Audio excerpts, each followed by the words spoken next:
બોલો. હું તને ક્યારની ગોતું છું. બોલો ને બા, શું કામ હતું? હમણાં લગન ગયું ને એટલે સાડીઓ બધી વેડ વિખેર થઈ ગઈ હતી. તેમ થયું કે લાઈને ગોઠવી દઉં. ઈશા, ઘરના બધા કામ પતી ગયા કે બાકી છે કઈ? હા બા, ઘરના બધા કામ પતી ગયા છે. અને હું એમ કહેતી હતી કે આજે સાંજે સંધ્યાબેનના ત્યાં જવાનું છે. હું એમના હાથમાં 500 રૂપિયા અને એમના જેઠાણીના હાથમાં 100 રૂપિયા આપી દઉં. નિશા, તું સંધ્યાના ઘરે જઈશ તો ત્યાં કેટલું માણસ જમવા આવ્યું હશે, અને એવા વખતમાં તું એના હાથમાં 500 રૂપિયા આપીશ તો સારું લાગશે? અને હા, એના જેઠાણીના હાથમાં તારે કઈ આપવાની જરૂરત જ નથી. આ જો, સંધ્યાના લગન વખતે 50 રૂપિયા હાથમાં આપ્યા હતા, અને ત્યાર પછી તો આવતા જતા એકેય વાર કઈ આપ્યું નથી. પણ મમ્મી, સંધ્યાબેનના પપ્પાનું ઘર બહુ ગરીબ છે, એટલે હું વિચારું છું કે થોડા ઘણા પૈસા આપ્યા હોય તો એમને કામ લાગે, કારણ કે એના ઘરમાં કમાવા વાળું કોઈ નથી. એ તારે કઈ દોડું થવાની જરૂર નથી. તું તાર સંધ્યાના હાથમાં 2000 રૂપિયા આપજે. એની જેઠાણીને તારે કઈ આપવાની જરૂર નથી. હા, તું છે ને એવા કોઈ વ્યવહાર ચાલુ ના કરતી હવે. પણ બા, આપણે એમના ત્યાં જમવા જઈએ અને સંધ્યાબેનને આપી અને એમની જેઠાણીને ના આપ્યું તો કેવું લાગે? બસ હો નિશા, હવે તને આ ઘરમાં લગ્ન કરીને આવીને ખાલી 3 વર્ષ જ થયા છે.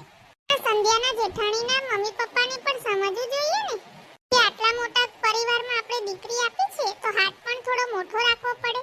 હું તો કહું છું ને કે સંધ્યાના હાથમાં પણ 2000 રૂપિયા આપજે, એટલે એ લોકો પણ જોતા રહી જાય. હા, તમે કીધું એમ હું સંધ્યાબેનના હાથમાં 2000 રૂપિયા આપી દઈશ. હું એની ના નથી પાડતી.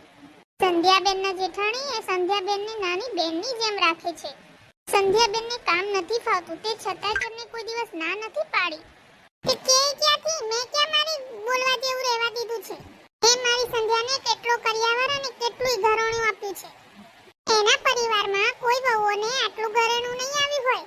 સારું મમ્મી, તો હું તમારા માટે બપોરની રસોઈ બનાવીને જ જઈશ. એ ઓફિસેથી નીકળશે એટલે મને ફોન કરશે, એ પછી હું ઘરેથી નીકળીશ. અને આમાંય એ લેવા માટે આવશે ને તો અમને પહોંચવામાં પણ મોડું થશે. હા, તું જા, પણ જરાક સારી સાડી પહેરીને જજે. આવી સાદી સાડી પહેરીને ના જતી. સંધ્યાને કોઈ આંગળી ચીંધે એવું ના કરતી. અને સાંભળ, સંધ્યાને કાજુ કતરી બહુ જ ભાવે છે, તો તું લેતી જજે. અને એને કહેજે કે એના રૂમમાં જ રાખે, નહીં તો બીજા બધા ખાઈ જશે ને તો એના ભાગમાં કંઈ નહીં આવે. સારું મમ્મી, 5:30 જેવું થઈ ગયું છે, તો હું તૈયાર પણ થઈ જાઉં અને તમારી રસોઈ પણ કરી નાખું. અરે ના ના, અમારી રસોઈ કરવાની જરૂર નથી. સંધ્યા હમણાં આવતી જશે, એ અમારી મા દીકરીની રસોઈ કરી નાખશે. તું જા બેટા. સારું. સંધ્યા ક્યારે આવશે? ક્યારની રાહ જોઉં છું એની. આવી ગઈ બેટા? હા મમ્મી. પણ આ ભાભી ક્યાં બહાર જતા હતા? હું આવી ત્યારે મેં એમને જોયા. બેટા, તે સંધ્યાને ત્યાં જમવા ગઈ છે. સારું બેટા, જાને આવતાને જે ભાવતું હોય તે આપણા બંને માટે જમવાનું બનાવી નાખે. હા મમ્મી, હમણાં બનાવી દઉં, થોડી વાર પછી. પહેલા હું ફ્રેશ થઈ જાઉં. હા બેટા. અરે સંધ્યાબેન, આવો આવો, બેસો. સંધ્યાબેન, તમે કેમ રડો છો? શું થયું તમને? હા, જા તો પહેલા તું એના માટે પાણી લઈ આવતો. મારે પાણી નથી પીવું. પણ બેટા, શું થયું? તું કહે તો ખરી, કેમ રડે છે તું? સંધ્યાબેન, તમે કંઈક વાત તો કરો, નકરું રડ્યા જ કરશો. બસ હવે તું શાંતિ રાખ ને, હું પૂછું છું ને. સંધ્યા, શું થયું અને કેમ આટલું બધું રડે છે? આંડીને વાત કરને બેટા. મમ્મી, મારે ત્યાં સાસરે નથી જાવું, ત્યાં મને બધા બહુ હેરાન કરે છે. ના ના સંધ્યાબેન, એવું કાંઈ નથી. હું કાલે ત્યાં જમવા આવી ત્યારે મેં મારી નજર જોયું હતું કે એ લોકો તમને બહુ સાચવે છે. ભાભી, તમે ખોટા એમના વખાણ ના કરો. તમને શું ખબર કે મારી જોડે શું થાય છે? તમે ત્યાં રહો છો કે હું ત્યાં રહું છું? નિશા, તું તારું મોઢું બંધ રાખ. સંધ્યા, કે તો બેટા, બધી વાત મને કર. શું થયું છે ત્યાં? મમ્મી, મારા જેઠાણી અને મારા સાસુને હું નોકરી કરું છું ને એ નથી ગમતું. અને સૂરજ તો જ્યારે હોય ત્યારે એવું જ કયા કરે છે કે તું મારા મમ્મીને અને ભાભીને ઘરકામમાં મદદ જ નથી કરતી. મમ્મી, ગઈકાલે ઘરમાં કેટલા મહેમાન આવેલા, તોય મેં રાત્રે છેક સુધી કામ કરાવ્યું, તોય એમ કહે છે કે તું ઘરકામમાં મદદ નથી કરતી. મમ્મી, સવારે તો એવું કીધું કે આજે રજા રાખ, ઘરમાં મારે કામ છે અને મદદ કર. અને મમ્મી, રિદ્ધિ ભાભી પ્રેગ્નન્ટ છે ને તો હવે મને નોકરી મૂકી દેવાનું કહે છે. અરે આવું તો કઈ થોડી ચાલતું હશે. લગ્ન પહેલા જ મેં શરત મૂકી હતી કે લગ્ન પછી તને નોકરી કરવા દેવાની છે, અને હવે તને એ લોકો ના પાડે છે. ખરી ગયા વાતમાં ચાલવું પડશે. મમ્મી, સમય હોય ને એ રીતે ચાલવું પડે. અને કાલે હું સંધ્યાબેનના ત્યાં ગઈ હતી ને તો આ વાત થઈ હતી. સંધ્યાબેનના જેઠાણીને ડોક્ટરે આરામ કરવાનું કીધું છે. એ પણ સંપૂર્ણ આરામ કરવાનું. સંધ્યાબેનના સાસુથી કદાચ ઘરકામમાં કામ થાય નહીં એટલે કદાચ એમને નોકરી મૂકવાનું કીધું હશે અને ઘરકામ કરવાનું કીધું હશે. વાહ ભાભી વાહ, તમને મારા કરતા વધારે એ લોકો વાલા લાગે છે. અને મમ્મી, મને તો એવું લાગે છે કે મારા ઘરમાં મારું કોઈ નથી આ પોતાનું. ના સંધ્યા, તું ચિંતા ના કર. આ ઘર હજુ મારું છે એટલે કોઈએ વચ્ચે બોલવાની જરૂર નથી. એ નિશા, તું જા અંદર અને ઘરના કામ કર. તારે આ ઘરમાં કોઈ વહીવટ કરવાની જરૂર નથી. પણ મમ્મી, ચૂપ. તને કીધું ને ઘરમાં જઈને કામ કર. મમ્મી, મને મારા સાસરીમાં બધા કામવાળીની જેમ રાખવા માંગે છે. તમે મને આટલી મહેનતથી ભણાવી અને હવે હું ઘરકામ કરું? ના બેટા, તું ખુશી ખુશી અહીં રહે અને થોડા દિવસ એ લોકોને હેરાન થવા દે અને પછી જોજે આ પૂરા એ લોકો તને લેવા આવી જશે. સંધ્યા દીદી, તમે ક્યારે આવ્યા? એ સંધ્યા અહીંયા થોડા દિવસ રોકાવા આવી છે. અરે વાહ દીદી, હવે તો આપણે પહેલાની જેમ બહુ જ મોજ મસ્તી કરીશું. તમે જ્યારથી સાસરે ગયા છો ને ત્યારથી હું બહુ એકલી પડી ગઈ છું. હવે તો જ્યાં સુધી હું ના કહું ને ત્યાં સુધી તમારે નથી જવાનું. સારું, તું કહે ને એમ જ. હવે ચાલ, અંદર ચાલ, ફ્રેશ થઈને આવું. હા, ચાલ. મમ્મી, તમે સંધ્યાને કેમ કંઈ સાચું ના કીધું? બેટા, એને મેં એટલા માટે ના કીધું કેમ કે હજુ નાની છે ને એને આ બધી વાતોથી દૂર રાખીએ તો સારું. સારું મમ્મી, હવે મારા સાસરેથી ફોન આવે ને તો તમે તમારા હિસાબે જવાબ આપી દેજો. સારું સારું બેટા, તું ચિંતા ના કર. આ તારી માં બેઠી છે ને હજુ, તું સંભાળી લઈશ. સંધ્યા દીદી, મમ્મી, તમે બંને ચાલો જમવા બેસી જાઓ. હું અને ભાભી રોટલી બનાવીએ છીએ. તું શું કામ રોટલી બનાવીશ? ભાભી રોટલી બનાવી લેશે, તું મારી પાસે બેસ.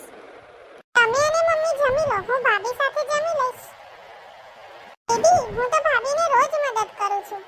ચાલ ને આપણે જમી લઈએ, એ તો એને રોજ મદદ કરે છે. મમ્મી, તમે ભાભીને બહુ ચડાવો છો હો?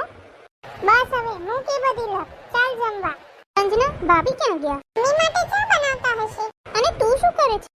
આ થોડી સફાઈ કરું છું. છે ને, આ બધું જ મૂકી દે. ચાલ આપણે બાજુના મોલમાં જઈએ. દીદી, થોડી વાર પછી. પહેલા થોડું કામ છે ને એ પતાવી લઉં. સારું થયું મમ્મી તું આવી ગઈ. તે અને આ સંજનાએ થઈને ભાભીને સાવ આળસુ બનાવી દીધા છે. ના ના બેટા, એવું કંઈ નથી. મમ્મી, હું જ્યારની આવી છું ને ત્યારની જોઉં છું તમે અને સંજના બંને ઘરના કામ કરો છો ને ભાભી તો જલસા કરે છે, જલસા. છે ને, આ ભાભીનું સાસરું છે, પિયર નથી. ભાભી, બોલવામાં જરા ધ્યાન રાખજો. તમે જે ઘર મૂકીને આવ્યા છો ને એ તમારું સાસરું છે, પિયર નથી. એમ સાચું કીધું એટલે કડવું લાગ્યું ને? નિશા, અરે સંધ્યાને એક પણ શબ્દ નથી બોલવાનો. સંધ્યાને આ ઘરમાં બોલવાનો પૂરેપૂરો હક છે. મમ્મી, તમે મને એક વાતનો જવાબ આપશો? જેમ સંધ્યાબેન એ ઘરના વહુ છે ને એમ પણ હું આ ઘરની વહુ જ છું. તો મારે આ ઘરનું બધું કામ કરવું પડે, બરાબર ને? બરાબર ને સંધ્યાબેન? હા, તું આ ઘરની વહુ છે એટલે આખા ઘરની જવાબદારી તારા ઉપર જ હોય. સંધ્યાબેન, મમ્મી મારા સાસુ છે તો એમને મારી પાસે કેટલી અપેક્ષા છે? હમણાં એને જવાબ આપ્યો ને કે ઘરની બધી જવાબદારી વહુ ઉપર હોય. એમ તમે પણ એ ઘરના વહુ છો તો શું તમારી સાસુ અને તમારી જેઠાણીને તમારી પાસેથી અપેક્ષા ના હોય?